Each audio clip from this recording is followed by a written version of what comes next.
Mango Frooti special juicy. ಯಾರಿಗೆ mango fruit ಇಷ್ಟೆಲ್ಲ ಹೇಳಿ, ಎಲ್ರಿಗೂ ಇಷ್ಟನೇ ಆಗುವಂಥದ್ದು. ಅದಕ್ಕೆ ಹೊರಗಡೆದು ಆ ಎಸೆನ್ಸ್ ಇದು ತಂದು ಕುಡಿಯೋದಕ್ಕಿಂತ ನಾವೇ ಫ್ರೆಶ್ ಆಗಿ ಮನೆಯಲ್ಲೇ ಮಾಡುವ ಅಲ್ಲ, ಏನಂತೀರಿ? ಒಂದು ಮಾವಿನ ಕಾಯಿ ತಗೊಂಡಿದ್ದೇನೆ, ಒಂದು ಮಾವಿನ ಹಣ್ಣು ತಗೊಂಡಿದ್ದೇನೆ. ಇದು ತರುವಾಗ ಇಷ್ಟೊಂದು ಹಣ್ಣು ಇರಲಿಲ್ಲ, ನಾನು ಒಳ್ಳೆ ಹಣ್ಣಾಗ್ಲಿ ಅಂತ ಬಿಟ್ಟದಾಗ ಸ್ವಲ್ಪ ಸ್ವೀಟ್ ಆಗ್ತದೆ, ಸಕ್ಕರೆ ಸ್ವಲ್ಪ ಕಡಿಮೆ ಆಗ್ಬೋದು ಅಂತ. ಈಗ ಮಾವಿನ ಹಣ್ಣನ್ನು ಕಟ್ ಮಾಡುವ.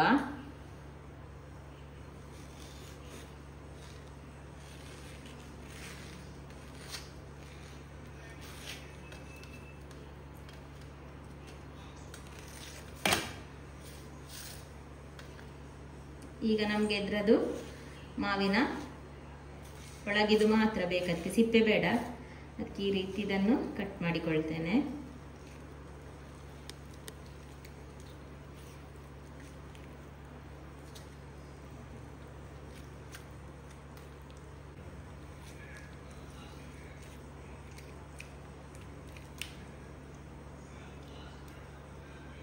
ಮಾವಿನ ಹಣ್ಣು ಇಷ್ಟ ಆಯ್ತು. ಈಗ ಮಾವಿನ ಕಾಯಿ, ಒಂದು ಬೇಡ, ಒಂದು ಅರ್ಧದಷ್ಟು ಸಾಕು.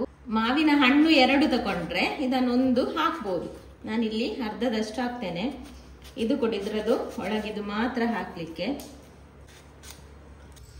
ಇಷ್ಟು ಮಾವಿನ ಕಾಯಿ ತಗೊಂಡಿದ್ದೇನೆ. ಈಗ ಇದನ್ನೊಂದು ಮಿಕ್ಸಿ ಜಾರಿಗೆ ಹಾಕೊಂಡು ಈಗ ಇದಕ್ಕೊಂದು ಅರ್ಧ ಕಪ್ಪಷ್ಟು ಸಕ್ಕರೆ ಹಾಕ್ತಿದ್ದೇನೆ. ಯಾಕಂದ್ರೆ ಮಾವಿನ ಹಣ್ಣು ತುಂಬಾನೇ ಸಿಹಿ ಉಂಟು, ತುಂಬಾನೇ ಹಣ್ಣಾಗಿದೆ. ಹಾಗಾಗಿ ಇಲ್ಲದಿದ್ರೆ 1 ಕಪ್ ಸಕ್ಕರೆ ಬೇಕಾಗ್ತದೆ. ಮತ್ತೆ ನಿಮ್ಮ ಸ್ವೀಟಿಗೆ ಅನುಸಾರವಾಗಿ ಹಾಕೊಂಡ್ರೆ ಆಯ್ತು. ಮಾವಿನ ಹಣ್ಣು ತುಂಬಾ ಹಣ್ಣಾಗಿ ಮೆದುವಾಗಿದ್ರೆ ನೀರು ಹಾಕ್ಬೇಕು ಅಂತಿಲ್ಲ. ಸ್ವಲ್ಪ ಗಟ್ಟಿ ಗಟ್ಟಿ ಮಾವಿನ ಹಣ್ಣಾದ್ರೆ ಸ್ವಲ್ಪ ನೀರು ಹಾಕೊಂಡು ಇದನ್ನು ಗ್ರೈಂಡ್ ಮಾಡ್ಬೇಕು. ಈಗ ಗ್ರೈಂಡ್ ಮಾಡಿದ ನೋಡಿ ಇಷ್ಟು ಗಟ್ಟಿಯಾಗಿರ್ಬೇಕು, ತುಂಬಾ ನೀರು ಹಾಕೊಂಡು ತುಂಬಾ ನೀರು ಹಾಕ್ಬಾರ್ದು. ಈಗ ಈ ಗ್ರೈಂಡ್ ಮಾಡಿದ ಮಿಕ್ಸರ್ ಅನ್ನು ಒಂದು ಪಾತ್ರೆಗೆ ಹಾಕುವ.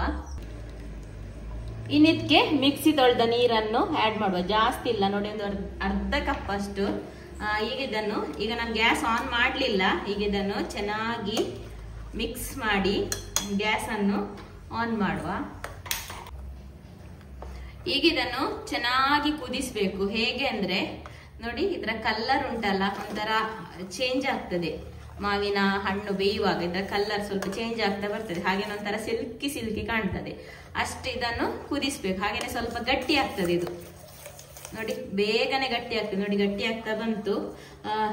ಹೈ ಫ್ಲೇಮ್ ಅಲ್ಲಿ ಇಡಬೇಡಿ, ಬೇಗ ಗಟ್ಟಿಯಾಗಿ ಹೋಗ್ತದೆ. ಬೇಯಬೇಕು ಅದು ಸರಿಯಾಗಿ.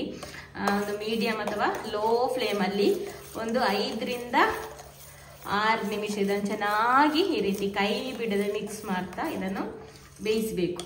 ನೋಡಿ ಗಟ್ಟಿ ಆಗ್ತಾ ಬಂತು, ಆದ್ರೆ ಕಲರ್ ಒಂಥರ ಶೈನಿ ಬರಲಿಲ್ಲ. ನಾನಿಲ್ಲಿ ಒಂದು 2 ಸ್ಪೂನು ಸಕ್ಕರೆ ಕೂಡ ಆಡ್ ಮಾಡಿದೆ. ಸ್ವಲ್ಪ ಸಿಹಿ ಕಡಿಮೆ ಇತ್ತು, ನೀವು ನೋಡ್ಕೊಂಡು ಸಕ್ಕರೆ ಈಗ ಸೇರಿಸಬಹುದು. ಗ್ರೈಂಡ್ ಮಾಡುವಾಗ ಕಡಿಮೆ ಆದ್ರೆ ಈಗ ಕೂಡ ಸೇರಿಸಬಹುದು. ನೋಡಿ ಇದ್ರ ಕನ್ಸಿಸ್ಟೆನ್ಸಿ ಹೇಗಾಯ್ತು, ಹಾಗೇನೆ ಬಣ್ಣ ಹೇಗಾಯ್ತು ನೋಡಿ, ಒಂಥರ ಶೈನಿಂಗ್ ಶೈನಿಂಗ್ ತರ ಇದೆ ನೋಡಿ. ಈ ರೀತಿ ಬಣ್ಣ ಬರ್ಬೇಕು.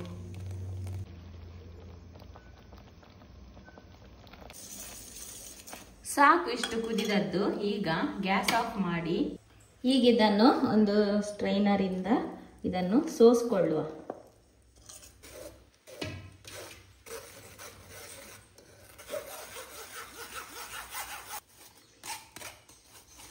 ನೋಡಿ ಚೆನ್ನಾಗಿ ಸೋಸ್ಕೊಂಡಾಯ್ತು. ಏನಿಲ್ಲ, ಸ್ವಲ್ಪ ಈ ರೀತಿ ಹೋಗ್ತದೆ ಅಷ್ಟೇ. ಮಾವಿನ ಹಣ್ಣು ತುಂಬಾ ಹಣ್ಣಾಗಿ ಮೆದುವಾಗಿದ್ರೆ ಅಷ್ಟೊಂದು ಸೋಸ್ಕೊಳ್ಳೋಕೆ ಎಂತ ಸಿಗುದಿಲ್ಲ. ನೋಡಿ ಕರೆಕ್ಟ್ ಆಗಿ ಆಗಿದೆ. ಹೀಗಿದು ಕಂಪ್ಲೀಟ್ ತಣ್ಣಗಾಗಿ ತುಂಬಾ ಬಿಸಿ ಉಂಟು ನೋಡಿ, ಶೈನಿ ಆಗಿದೆ ನೋಡಿ.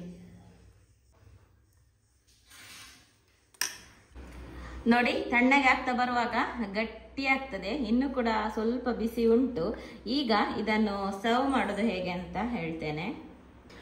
ನನಗೆ ಇಷ್ಟು ಬೇಡ, ಹಾಗಾಗಿ ಸ್ವಲ್ಪ ಇದನ್ನು ತೆಗೆದಿಡ್ತೇನೆ. ಹೀಗೆ ಮಾಡಿಟ್ಟುಂಟಲ್ಲ, ನಮಗೆ ಬೇಕಾದಾಗ ಮಾಡಿಕೊಂಡು ಸಡನ್ ಬೇಕಾದಾಗ ನೋಡಿ ಇಷ್ಟನ್ನು ನಾನು ಫ್ರಿಜ್ ಅಲ್ಲಿ ಇಡ್ತೇನೆ. ಈಗ ಉಳ್ದದಕ್ಕೆ ಸ್ವಲ್ಪ ನೀರನ್ನು ಸೇರಿಸ್ತೇನೆ. ತುಂಬಾ ನೀರಲ್ಲ, ಫ್ರೂಟ್ ಹೇಗಿರ್ತದೆ ನೋಡಿ ಆ ಕನ್ಸಿಸ್ಟೆನ್ಸಿಗೆ ಮಾಡ್ಕೊಂಡ್ರೆ ಆಯ್ತು. ಸ್ವಲ್ಪ ನೀರು ಎಷ್ಟಾಗೋ ನೀರು ಸ್ವಲ್ಪ ಜಾಸ್ತಿ ಹಾಕ್ಬೋದು. ಇನ್ನು ಇದನ್ನು ಹೀಗೇನೆ ಫ್ರಿಜ್ ಅಲ್ಲಿ ಇಡ್ಲಿಕ್ಕೆ ಫ್ರಿಜ್ಜಲ್ಲಿಟ್ಟು ತಗೊಳ್ಬೇಕಾಗ್ತದೆ. ಯಾಕೆಂದ್ರೆ ಐಸ್ ಕ್ಯೂಬ್ಸ್ ಎಲ್ಲ ಹಾಕಿದ್ರೆ ತುಂಬಾ ಚಪ್ಪೆ ಆಗ್ತದೆ. ನಾವು ಮೊದಲಿಗೆನೆ ಸಕ್ಕರೆ ಕಡಕ್ ಹಾಕಿದ್ರೆ ಇದಕ್ಕೆ ಸ್ವಲ್ಪ ನೀರು ಹಾಕುವಾಗ ಕರೆಕ್ಟ್ ಆಗ್ತದೆ. ತುಂಬಾ ನೀರಲ್ಲ, ಹಾಗೇನೆ ತುಂಬಾ ಗಟ್ಟಿ ಕೂಡ ಅಲ್ಲ. ಹಾಗೆ ನಿಮಗೆ ಮತ್ತೆ ಕುಡಿಲಿಕ್ಕೆ ಹೇಗೆ ಇಷ್ಟ ಆ ಕನ್ಸಿಸ್ಟೆನ್ಸಿ ಮಾಡ್ಕೊಂಡ್ರೆ ಇದಕ್ಕೆ ಐಸ್ ಕ್ಯೂಬ್ಸ್ ಹಾಕುವಾಗೆ ಇಲ್ಲ. ಫ್ರಿಜ್ಜಲ್ಲಿಟ್ಟು ಕೂಲ್ ಮಾಡಿ ಕುಡಿಲಿಕ್ಕೆ. ನೋಡಿ, ಮ್ಯಾಂಗೋ ಫ್ರೂಟಿ ಸ್ಪೆಷಲ್ ಜ್ಯೂಸಿ. ನಾವು ಮನೆಯಲ್ಲೇ ಮಾಡಿರೋದ್ರಿಂದ ಇದು ಪ್ಯೂರ್ ಆದ ಫ್ರೂಟಿ. ಹೊರಗಡೆದು ಎಷ್ಟಾದ್ರೂ ಎಸೆನ್ಸ್ ಈ ರೀತಿ ಪ್ಯೂರ್ ಆಗಿರುವುದಿಲ್ಲ. ನೋಡಿ ಎಷ್ಟು ಸಖತ್ತಾದ ಫ್ರೂಟಿ ರೆಡಿ ಆಯ್ತು ಅಂತ.